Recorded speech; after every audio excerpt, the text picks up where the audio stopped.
అందరికీ నమస్కారం. ఈ ట్రేడ్ డీల్ ఓ పెద్ద ఇష్యూ అయి కూర్చుంది. ఒక్కసారి రాజకీయాలను పక్కన పెడదాం.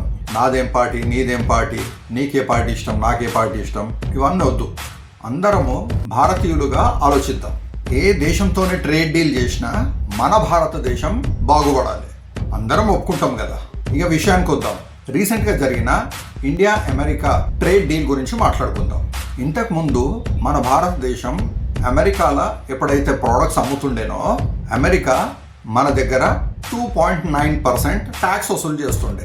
2005లో దాన్ని 25%కి పెంచారు. మళ్ళీ రీసెంట్గా 2026లో దాన్ని 18%కి తెంచారు. ఎట్లయితేంది ఇప్పుడు 2.9% నుంచి 18%కి అయితే వచ్చింది.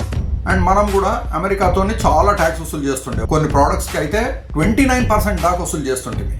ఎందుకంటే మన ఇండియన్ మార్కెట్ సేఫ్ ఉండాలి. మనం ఇప్పుడు అది 0% చేసేసినాం. ఇట్లా ప్రపంచంలో ఏ దేశం చేయలే. 29% నుంచి మనమేమో 0%కి దిగజారినాము. అమెరికానేమో 2.9% నుంచి 18%కి పెంచుకున్నారు. ఇక ట్రేడ్ డీల్ అయిపోయింది, ఇక బ్యాండ్ వాయించుకోండి, సంబరాలు చేసుకోండి అని చెప్పేసి.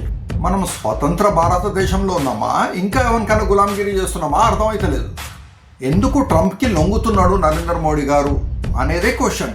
వై పూछता है భారత్? మీకు ఎవరికైనా తెలిస్తే కామెంట్ చేయండి.